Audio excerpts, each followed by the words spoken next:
Good morning children. कैसे हैं आप? आशा है आप सब स्वस्थ हैं और खुश हैं। आज हमारा 72वां गणतंत्र दिवस मतलब रिपब्लिक डे है, जिसे हम सब सेलिब्रेट कर रहे हैं, है ना। तो इस दिन को आप अच्छे से एंजॉय कीजिए। और वैसे ही आज एक नए चैप्टर को पढ़ेंगे, चुनौती हिमालय की, जो कि हमारे रिमझिम की पुस्तक से पाठ 18 चुनौती हिमालय की है। ओके। ये जो है एक यात्रा का वर्णन है।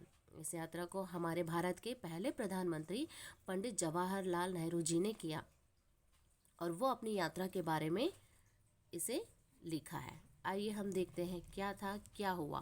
ओके, चलिए अपने रिमझिम की पुस्तक से निकालिए पाठ 18 चुनौती हिमालय की। जोजिला पास से आगे चलकर जवाहरलाल मातायन पहुंचे तो वहां के नवयुवक कुली ने बताया, शाब यानी साहब, सामने उस बर्फ से ढके पहाड़ के पीछे अमरनाथ की गुफा है, लेकिन शाब रास्ता बहुत टेढ़ा है। किशन ने कुली की बात काटी, बहुत चढ़ाई है और शाब दूर भी है। कितनी दूर? जवाहरलाल ने पूछा। 8 मील शाब, कुली ने जल्दी से उत्तर दिया। बस, तब तो जरूर चलेंगे। जवाहरलाल ने अपने चचेरे भाई की ओर प्रश्न सूचक दृष्टि डाली। प्रश्न सूचक यानी जैसे कोई प्रश्न पूछते हुए कहता है ना, प्रश्न पूछने वाला भाव, वो है ना, प्रश्न सूचक दृष्टि डाली। दोनों कश्मीर घूमने निकले थे और जोजिला पास से होकर लद्दाखी इलाके की ओर चले आए थे। अब अमरनाथ जाने में क्या आपत्ति हो सकती थी। फिर जवाहरलाल रास्ते की मुश्किलों के बारे में सुनकर सफ़र के लिए और भी उत्सुक हो गए। उत्सुक यानी बेचैन हो गए कि उनको बताया गया ऐसा ऐसा है, तो उनको लगा कि अब तो देखना ही पड़ेगा, है ना, देखना ही चाहिए, ऐसे करके इस तरह से वो उत्सुक हो गए। कौन कौन चलेगा हमारे साथ? जवाहरलाल ने जानना चाहा। तुरंत किशन बोला, शाब मैं चलूँगा। भेड़े चराने मेरी बेटी चली जाएगी। अगले दिन सुबह तड़के तैयार होकर जवाहरलाल बाहर आ गए। आकाश में रात्रि की कालिमा पर, कालिमा मतलब कालापन, है ना, जो काला काला सा कालापन पर प्रातः की लालिमा फैलती जा रही थी। मतलब अंधेरा होता है ना, उसमें लालिमा यानी लाल, जब मॉर्निंग में सूर्य उदय होता है तो हल्का सा लालापन लाल दिखाई देता है, उसमें लालिमा कहते हैं। ठीक है, फैलती जा रही थी। तिब्बती पठार का दृश्य निराला था। दूर दूर तक वनस्पति रहित उजाड़ चट्टानी इलाका दिखाई दे रहा था। वनस्पति रहित मतलब जहाँ पर किसी भी प्रकार का कोई भी पेड़ पौधा ना हो। उदास फीके बर्फ से ढकी चट्टानी पहाड़ सुबह की पहली किरणों का स्पर्श पाकर ताज की भांति चमक उठे। ताज यानी मुकुट।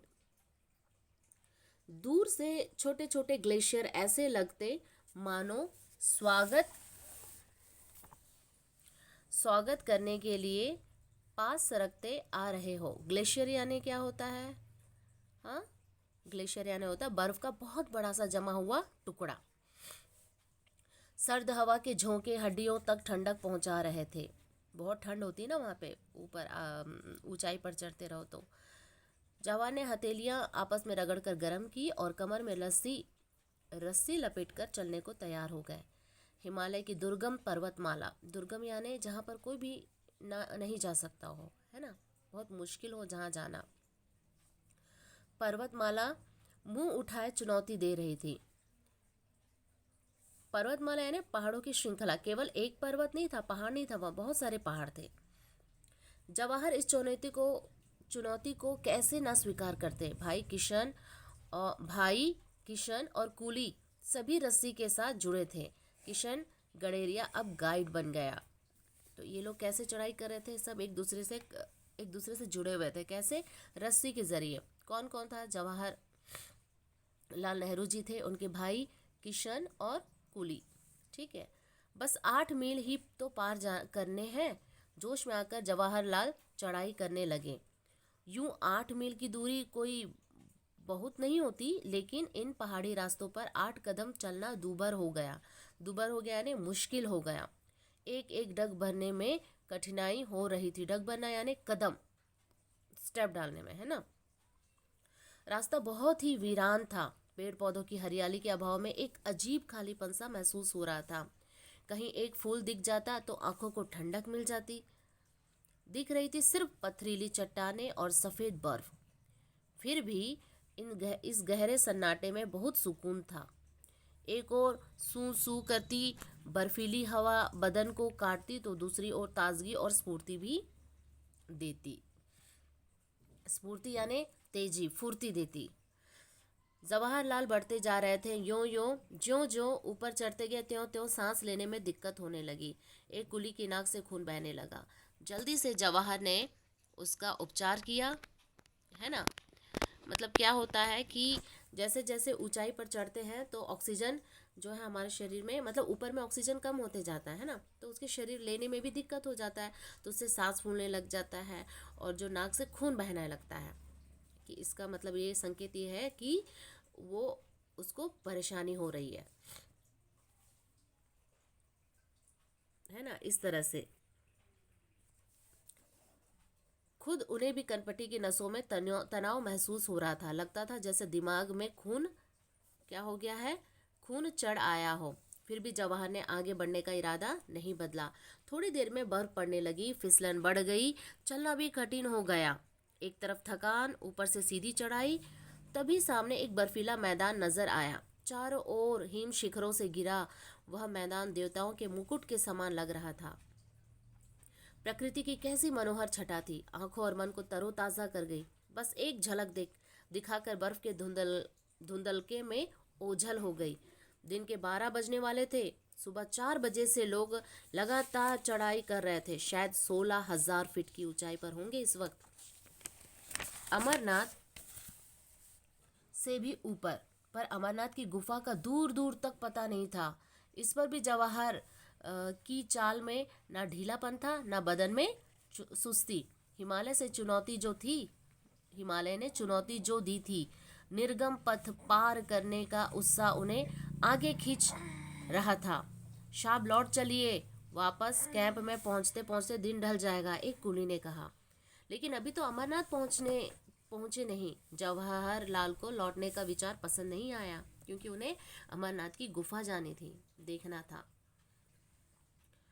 वह तो दूर बर्फ के उस मैदान के पार है। किशन बीच में बोल पड़ा। चलो चलो, चढ़ाई तो पार कर ली, अब आधे मील का मैदान ही तो बाकी है, कहकर जवाहरलाल ने थके हुए कुलियों को उत्साहित किया। सामने बर्फ का सपाट मैदान दिखाई दे रहा था। उसके पार दूसरी ओर से नीचे उतर गुफा तक पहुंचा जा सकता था। जवाहरलाल फुर्ती से बढ़ते जा रहे थे। दूर से मैदान जितना सपाट दिख रहा था, असलियत में उतना ही उबड़ खाबड़ था। सपाट यानी जहाँ उबड़ खाबड़ ना हो, समतल जगह हो, लेकिन जितना दूर से दिख रहा था सपाट, और असलियत में जैसे जैसे पास जा रहे थे उतना ही उबड़ खाबड़ था। ताजी बर्फ ने ऊंची नीची पहाड़ों को एक पतली चादर से ढककर एक समान कर दिया था। गहरी खाइयाँ थी, गड्ढे बर्फ से ढके हुए थे और गजब की फिसलन थी। कभी पैर फिसलता और कभी बर्फ में पैर अंदर धंसता जाता। बहुत नाप नाप कर कदम रखने पड़ रहे थे। ये तो चढ़ाई से भी मुश्किल था, पर जवाहरलाल को मजा आ रहा था। तभी जवाहरलाल ने देखा सामने गहरी खाई मुंह फाड़े निगलने के लिए तैयार थी। अचानक उनका पैर फिसला। वे लड़खड़ाए और इससे पहले कि संभल पाए वे खाई में गिर पड़े। शाब, गिर गए, किशन चीखा। जवाहर, भाई की पुकार वादियों की शांति भंग कर गई। वे खाई की ओर तेजी से बढ़ गए। क्या हुआ, जवाहरलाल नेहरू जी जो है जा रहे थे, तो सामने भी उनके क्या था, एक खाई आ गया, और वो देखते उससे संभलते इससे पहले उनका पैर फिसला और वो लड़खड़ा के उसमें गिर गए। रस्सी से बंधे जवाहरलाल हवा में लटक रहे थे। उफ, कैसा झटका लगा। दोनों तरफ चट्टाने चट्टाने, नीचे गहरी खाई। जवाहरलाल कस कर रस्सी पकड़े थे, वही उनका एकमात्र सहारा था। जवाहर ऊपर से भाई की पुकार सुनाई दी। मुंह ऊपर उठाया तो भाई और किशन के धुंधले चेहरे खाई में झांकते हुए दिखाई दिए। हम खींच रहे हैं, रस्सी कस के पकड़े रहना, भाई ने हिदायत दी। ठीक है। जवाहर लाल जानते थे कि फिसलन के कारण यूं ऊपर खींच लेना आसान नहीं होगा। भाई मैं चट्टान पर पैर जमा लूंगा, वह चिल्लाए। खाई की दीवारों से उनकी आवाज टकराकर दूर दूर तक गूंज गई। हल्की सी पैग पैंग बड़ा जवाहर खाई की दीवार से उभरी चट्टान को मजबूती से पकड़ लिया और पथरीली धरातल पर पैर जमा लिया। पैरों तले धरती के एहसास से जवाहरलाल की हिम्मत बढ़ गई। घबराना मत जवाहर, भाई की आवाज़ सुनाई दी। मैं बिल्कुल ठीक हूँ, कहकर जवाहरलाल मजबूती से रस्सी पकड़ एक एक कदम ऊपर की ओर बढ़ने लगे। कभी पैर फिसलता, कभी कोई हल्का फुल्का पत्थर पैरों के नीचे से सरक जाता तो वो मन ही मन कांप जाते और मजबूती से रस्सी पकड़ लेते। रस्सी से हथेलियां भी जैसे कटने लगी थी, पर जवाहरलाल ने उस तरफ ध्यान नहीं दिया। कुली और किशन उन्हें खींचकर बार बार ऊपर चढ़ने में मदद कर रहे थे। धीरे धीरे सरक कर किसी तरह जवाहरलाल ऊपर पहुंचे। मुड़कर ऊपर से नीचे देखा कि खाई इतनी गहरी थी कि कोई गिर जाए तो उसका पता भी ना चले। शुक्र है भगवान का, भाई ने गहरी सांस ली। शाप चोट तो नहीं आई? एक कुली ने पूछा। गर्दन हिला, कपड़े झाड़ जवाहरलाल फिर चलने को तैयार हो गए। इस हादसे से हल्का सा झटका जरूर लगा, फिर भी जोश ठंडा नहीं हुआ। वह अब भी आगे जाना चाहते थे। आगे चलकर इस तरह की गहरी और चौड़ी खाइयों की तादाद बहुत थी। खाइयां पार करने का उचित सामान भी तो नहीं था। निराश होकर जवाहरलाल को अमरनाथ तक का सफर अधूरा छोड़कर वापस लौटना पड़ा। अमरनाथ पहुंचने का सपना तो पूरा ना हो सका, पर हिमालय की ऊंचाइयां सदा जवाहर को आकर्षित करती रहेगी। इसे लिखा है सुरेखा पणिंदीकर ने, है ना। तो देखा आपने, जो नेचर है बहुत स्ट्रांग और मजबूत है, और जो कोशिश करता है उसे समझने के लिए वो कोशिश करता है, लेकिन बहुत ही मुश्किलों का सामना करना पड़ता है। जिस तरह से जवाहर जी वहाँ तक पहुँचे और उनको अमरनाथ जाना था, लेकिन इतनी खाइयाँ थी, इतना सब कुछ था और सही साधन सुविधा ना होने की वजह से वो आगे नहीं जा पाए। लेकिन उन्हें समझ में आ गया कि नेचर और प्रकृति कितना पावरफुल है ना। तो इस तरह से आई होप कि आपको ये समझ में आया होगा। जीवन में बहुत सारी मुश्किलें आती है हिमालय पहाड़ के जैसे, लेकिन हमें रुकना नहीं है, हमें आगे बढ़ते जाना है और पूरी कोशिश करनी है। अब जैसे एग्ज़ाम है, आपको लग रहा होगा एग्ज़ाम है, बाप रे कितना सिलेबस है, लेकिन हमको ध्यानपूर्वक और मन लगा के पढ़ना है ना। तो कितनी बड़ी मुश्किलें क्यों ना हो, वो आसानी से हल हो जाएंगी। ओके बेटा, आई होप आपको ये चैप्टर समझ में आया और मज़ा भी आया होगा। ओके बेटा, have a nice day, God bless you all.